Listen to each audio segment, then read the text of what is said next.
9ஆம் நூற்றாண்டிலிருந்து 12ஆம் நூற்றாண்டு வரைக்கும் பாத்தீங்கன்னா கொஞ்சம் கொஞ்சமாக புனிதர்களுடைய வழிபாடுகள்லாம் வர ஆரம்பிச்சிருச்சு. அதுக்கு முன்பாக அவர்கள் மரித்த அநேக புனிதர்களையும் சிலை வைத்து அவர்களுக்கு பூஜை புலாஸ்காரங்கள்லாம் பண்ணி அவர்களை வழிபடக்கூடிய ஒரு முறைமைகளை எல்லாம் கொண்டு வந்துட்டாங்க. ஏன்னா அன்னைக்கு உலக மக்கள் இப்படிப்பட்ட வழிபாடுகளை எல்லாம் வச்சிருந்தாங்க அவங்க மதங்களுக்குள்ள. அப்ப அவங்களை எல்லாம் ஒன்றிணைத்து இங்க கொண்டு வரும் பொழுது இவங்க என்ன செஞ்சுட்டாங்கன்னா, அப்படி புனிதர்களை எல்லாம் காட்டி அவங்களுடைய மேன்மையான கடவுளுக்கு செய்த தியாகங்களை எல்லாம் காட்டி அவங்களுக்கு சிலை வச்சு அவங்களுக்கு வழிபாடு செய்ய ஆரம்பித்து விட்டார்கள். இது ஆதி திருச்சபை காலத்திலே 700 800 வருஷங்களாக இல்லாத ஒன்று. 13ஆம் நூற்றாண்டிலிருந்து 15ஆம் நூற்றாண்டு வரைக்கும் ஒட்டுமொத்தமாக கத்தோலிக்க திருச்சபை சீர்குலைந்து பலவிதமான காரியங்களுக்கு உள்ள வந்துருச்சு. போர்க்களம் பண்ணி அநேகரை கொன்று குவிப்பது, வேதாகமத்தை மற்ற மொழிகளிலே மொழிபெயர்க்க கூடாது, அது லத்தீன் மொழியில மட்டும்தான் இருக்கணும், மற்ற மொழியில எவன் மொழிபெயர்த்தாலும் அவங்கள கொலை செய்வோம் அப்படின்ட்டு அநேகரை கொலை செய்யவும் அன்னைக்கு ஆரம்பிச்சாங்க. வேதாகமத்தை மொழிபெயர்த்து அவங்க தாய்மொழியில அவங்கவுங்க வேதாகமத்தை படிக்கணும்னு ஆசைப்பட்டு மொழிபெயர்க்க ஆரம்பித்த வில்லியம் டிண்டேல் போன்ற பரிசுத்தவான்கள் எல்லாம் கொலை செய்தார்கள் கத்தோலிக்க சபை.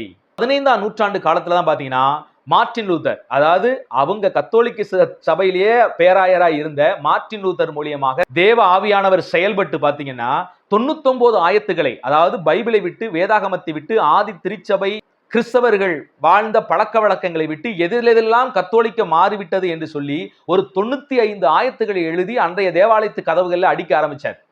இதுல இருந்துதான் புரொட்டஸ்டன்ட் சபை அப்படின்னு உருவாகி இன்னைக்கு சத்தியத்துக்கு நேராக கொஞ்சம் கொஞ்சமாக நகர்ந்து கொண்டே இருக்கிறது என்பதை புரிந்து கொள்ளுங்கள். அப்ப நல்லா கவனிங்க.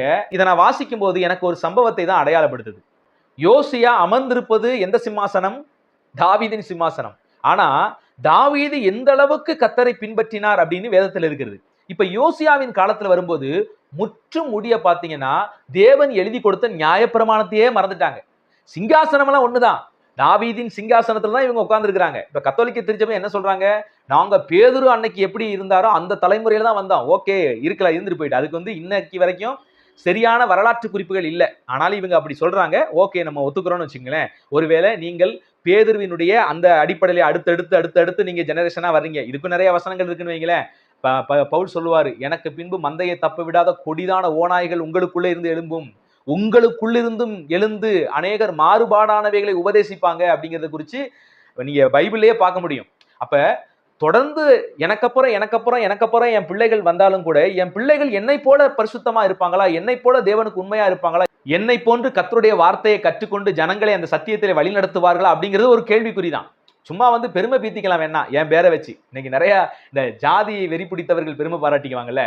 முன்னோர்கள் வாழ்ந்திருப்பாங்க நல்ல மனிதர்களா, அவங்க பேரை பயன்படுத்தி இன்னாருடைய ஜாதி அப்படின்னு கௌரவத்தை தெரிவிக்குவாங்க. ஆனா அவங்கள மாதிரி இவங்க தாழ்மையா வாழ்றாங்களா?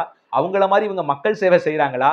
அவங்கள மாதிரி இருக்கிறாங்களான்னு கேட்டீங்கன்னா இருக்க மாட்டாங்க. அந்த ஒரு பெருமை, அந்த பெருமையின் மூலியமாக ஒரு கர்வம், மற்றவர்களை தாழ்த்துகிற ஒரு விஷயம் தான் இருக்கிறது போல.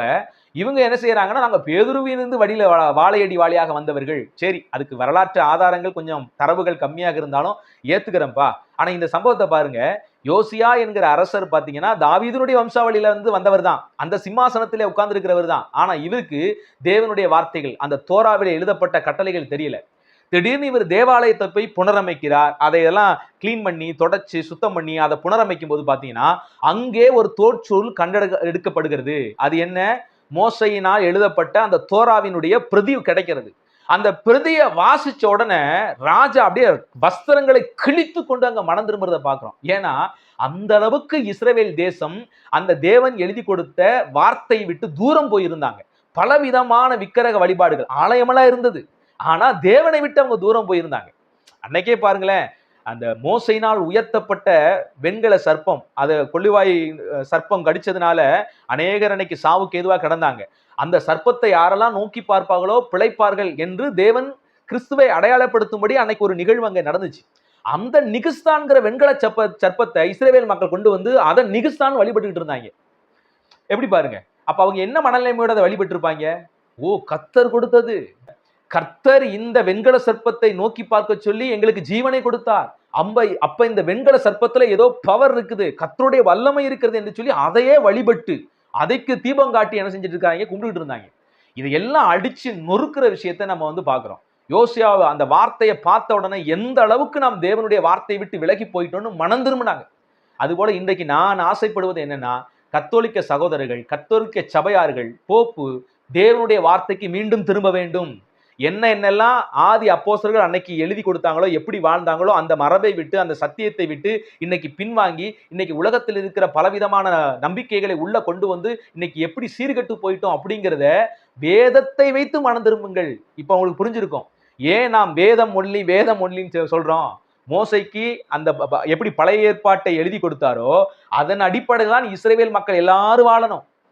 அந்த பைபிளை வச்சுட்டு தப்பு தப்பா முரண்பாடா தன் இஷ்டத்துக்கு வழிபாடுகளை தேடிக்கொண்டார்கள் இஸ்ரவேல் மக்கள். நான் சொன்னபடி ஏற்கனவே நிகிஸ்தான்கிற வெண்கல சர்ப்பத்தை வழிபடுற அந்த நிகழ்வா இருக்கட்டும், இன்னும் பார்த்தீங்கன்னா நிறைய வழிபாடுகளை வச்சிருந்தாங்க. ஆண்டவர் எழுதி கொடுத்த பிரமாணத்தையே இவங்க திரித்து புதிய புதிய யுக்திகளை அதுல புகுத்தி வச்சிருந்தாங்க. அதை இயேசு கிறிஸ்து கண்டனம் பண்றதை நம்ம பார்க்கிறோம். அப்பா அம்மாவுக்கு செய்ய வேண்டிய கடமையை செய்யாமல் குர்பான்கிற காணிக்கையை கொடுத்து விட்டால் கடமை முடிந்தது என்று அன்னைக்கு உபதேசம் பண்ணியிருக்கிறான். எதை வச்சு? பழைய ஏற்பாட்டில் அப்படி நேரடியாக எந்த வார்த்தையும் இல்லை. ஆனா இவனா அந்த பைபிள்ல சில வசனங்கள் அதுக்கு மேற்கோள் காட்டி மக்களுக்கு தப்பா போதிக்க ஆரம்பிச்சிருக்காங்க. சுமக்க முடியாத பாரமான சுமைகளை மக்கள் தலைமையில புகுத்தி வச்சிருந்தாங்க அன்னைக்கு மதவாதிகள். ஓய்வு நாளை கடைபிடிக்கணும்னு ஆண்டவர் சொல்லியிருந்தா ஓய்வு நாள்ல 1 கிலோமீட்டர்ல 1 அடி கம்மியா நடந்தா பிரச்சனை இல்லை. ஆனா நீ 1 கிலோமீட்டர் நடந்து ஃபில்லப் பண்ணிட்டீனா நீ ஓய்வு நாளை மீறி விட்டாய். அந்த அப்ப என்ன பண்ணணும்? பரிகாரமா நீ என்ன இவ்வளவு காணிக்கை கொடுக்கணும், இதெல்லாம் செய்யணும் அப்படின்னு அதன் மூலியமாக இப்படி தேவன் கொடுத்த கட்டளைகளையே தவறாக கொண்டு வந்து உபதேசிக்கும் போது ஆண்டவர் இயேசு கிறிஸ்து எப்படியெல்லாம் விமர்சித்தார் என்பதை வேதாகமத்தில் நம்ம பார்க்க முடியும். அப்ப நான் இன்னைக்கு எதிர்பார்க்கிறேன் என்னன்னா, யோசியா எப்படி தன் வஸ்திரங்களை கிழித்து கொண்டு கர்த்தருடைய வார்த்தைக்கு திரும்பினானோ, இன்னைக்கு கத்தோலிக்க மக்களும் கத்தோலிக்க சபையாரும் கூட உங்கள் வஸ்திரங்களை கிழிக்காட்டியாலும் பரவாயில்ல, உங்கள் இருதயத்தையாவது கொஞ்சம் கிழித்து கர்த்தருடைய வார்த்தைக்கு திரும்புங்கள். மீண்டும் ஆதி அப்போஸ்தலர்கள் அன்னைக்கு எழுதி கொடுத்த அந்த வேதாகமத்துக்கு திரும்புங்கள். ஆதி அப்போஸ்தலர்கள் அவங்க வேதாகமத்தின் அடிப்படையில தான் வாழ்ந்தாங்க. அன்னைக்கு அப்போஸ்தலர்கள் வேதமாக எங்கும் சுற்றி திரிந்து இறைவார்த்தையை சொன்னாங்க. அவங்க போயிருவாங்க என்பதை அவர்கள் அறிந்து கடவுள் அவங்களுக்கு கொடுத்த வழிமுறைகள் எல்லாவற்றையும் நிருபங்களாக அன்னைக்கு எழுதுறாங்க. ஒவ்வொரு சபையார்ட்டையும் அந்தந்த நிருபம் போனிச்சு. ஒரு பிலிப்பு மக்கள் இருக்காங்களா, அவங்க கிட்ட பிலிப்பியர்களுக்கு எழுதின நிருபம் போனிச்சு. ஒரு எபேசியர் இருக்கிறாங்களா, எபேசியருக்கு பவுல் எழுதின நிருபம் போயிடுச்சு. இங்க புத்தகம் கூட குறைச்சி இருக்கிறதெல்லாம் நமக்கு முக்கியம் கிடையாதுங்க. இன்னைக்கு அது ஒருங்கிணைக்கப்பட்டுச்சு. இன்னைக்கு அது முக்கியம். இன்னைக்கு 27 புத்தகங்கள் நமக்கு முக்கியம். ஆனா ஆதி திருச்சபை காலத்துல அவங்க வார்த்தைக்கு முக்கியத்துவம் கொடுத்தாங்களா, பைபிளுக்கு முக்கியத்துவம் கொடுத்தாங்களா? முக்கியத்துவம் கொடுத்தார்கள். அன்னைக்கு பவுல் மூலியமாக எழுதப்பட்ட அந்த ஒற்றை நிருபம் அல்லது 2 இருந்துச்சுன்னா 2 நிருபம், அந்த குறிப்பிட்ட பட்டணத்திலே அந்த நிருபத்தை வைத்துதான் அவர்கள் சபையை கட்டினார்கள். அந்த அப்போஸ்தலருடைய உபதேசத்துல தான் அவங்க சபையை கட்டினாங்க ஒழிய இஷ்டத்துக்கு உபதேசிக்க ஆண்டவர் எங்கேயுமே இடம் கொடுக்கல.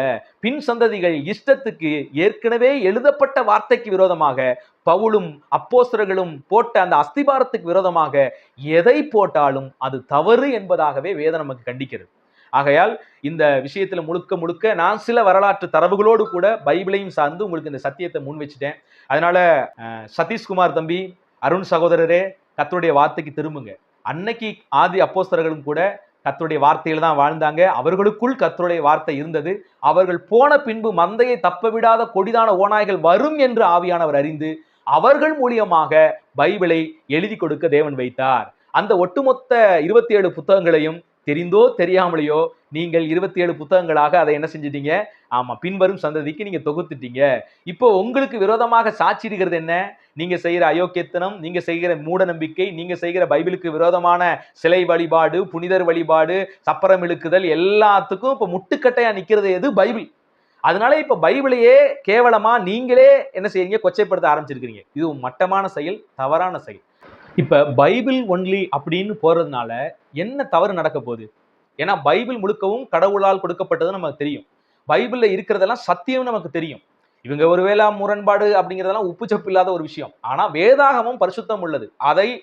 அது நம்மை நேர்வழிதான் படுத்தும் அப்படிங்கிறது நமக்கு எல்லாருக்கும் தெரியும். அப்ப பைபிள் ஒன்லின்னு போறதுனால என்ன இங்க பாதிப்பு ஏற்பட போகுது? எந்த பாதிப்பு இல்லை. யாருக்கு இங்க பாதிப்பு ஏற்படும்னா, விக்கிரக ஆராதனை செய்யறவனுக்கு பைபிள் ஒன்லின்னு சொல்லும் போது பாதிப்பு ஏற்படுது. சப்பரம் இழுக்கும் போது பைபிள் ஒன்லின்னு சொல்லும் போது பாதிப்பு ஏற்படுது. புனிதர்களுடைய வழிபாடு அப்படின்னு வரும்பொழுது பைபிள் ஒன்லின்னு சொல்றனால அவங்களுக்கு பாதிப்பு ஏற்படுது. ஏன்னா இது எதுவுமே ஆதி கிறிஸ்தவர்கள் பைபிளோ ஊக்கப்படுத்தவில்லை, செய்யவும் இல்லை. இவர்களுடைய மூட நம்பிக்கைக்கு எதிராக பைபிள் இருக்கிறபடினால் இப்ப பைபிள் என்ன செய்ய ஆரம்பிச்சிட்டாங்கன்னா குறைச்சு பேச ஆரம்பிச்சிட்டாங்க. புரொட்டஸ்டன்ட் சபையை குறித்து அவங்க என்ன செய்யறாங்கன்னா, பிரிவினை சபை, எதிர்ப்பாளர் சபை, இடையிலே வந்தவர்கள், நாங்கள் தான் ஆதியில வந்தவர்கள். இங்க ஆதியில வந்ததும் இடையில வந்ததும் முக்கியம் இல்ல. கடவுளுக்கு பிரியமா யார் வாழ்றாங்களோ அவங்க தான் இங்க முக்கியமே ஒழிய, ஃபர்ஸ்ட்ல இருந்து வந்ததுனால யோக்கியவான் அப்படின்னு ஆண்டு சொல்ல முடியாது. சிலர் முந்தினோர் பிந்தினோராக மாறுவார்கள், பிந்தினோர் முந்தினோராகவும் மாறுவார்கள் என்று கர்த்தருடைய வார்த்தை நமக்கு போதிக்குது. அப்ப இன்னைக்கு நாங்க என்ன சொல்றோம்? ஆதி நிலைக்கு திரும்புவோம் வாருங்கள் என்று அழைக்கிறோம், அவ்வளவுதான். இடையில வந்த நீங்க கரெக்ட் ஆயிட்டீங்க, தேவனை விட்டு விழுந்து போயிட்டீங்க, அரசியலும் மதமும் சேர்ந்தபடினால் கொஞ்சம் கொஞ்சமாக அரசியல் செல்வாக்குக்காக நீங்கள் தேவனை விட்டு விருந்து போய்விட்டீர்கள், அதனால் ஆதி நிலைமைக்கு திரும்புங்கள் அப்படின்னு இப்ப இடையில வந்து நாங்கள் கர்த்தருடைய வார்த்தையை உங்களுக்கு எடுத்து சொல்கிறோம். அதனால அருண் தம்பிட்டு நான் எதிர்பார்க்கிறது, இனிமே பைபிள் ஒன்லி அப்படிங்கிற புதைக்குழிங்கிற வார்த்தையை யூஸ் பண்ணாதீங்க. அன்னைக்கு பைபிள் ஒன்று இருக்க போய் தான் நம்ம எல்லாரையும் அது சரிப்படுத்திக்கிட்டு இருக்குது. பைபிள் என்கிறது ஒரு சூத்திரம் போன்றது. ஒரு கணிதத்தை நீங்க போடணும் அப்படின்னா அதுக்கு ஒரு சூத்திரம் ரொம்ப முக்கியம். அந்த சூத்திரம் இல்லாம கணிதமே போட முடியாது. அதே போல வாழையடி வாழையாக கிறிஸ்தவர்கள் எத்தனை வருஷங்கள் இன்னும் கடந்து போனாலும் நம்மை ஒரு மையத்திலே கொண்டு வந்து நிறுத்துவது எதுன்னு கேட்டீங்கன்னா அதுதான் பரிசுத்த வேதாகமம், அப்போஸ்தலர்களால் நமக்கு எழுதி கொடுக்கப்பட்ட வார்த்தைகள். அந்த அடிப்படையிலே தான் நாம் இன்றைக்கு சபையை கட்ட வேண்டும், ஊழியத்தை செய்ய வேண்டும், வாழ்க்கை முறைகளை கொண்டு வர வேண்டும், உபதேசிக்க வேண்டும் என்பதை மறந்து விடாதீர்கள். மனம் திரும்புங்கள். கர்த்தர் உங்களை ஆசீர்வதித்து சரியான சத்தியத்துக்குள்ளே உங்களை வழி நடத்துவாராக. God bless you.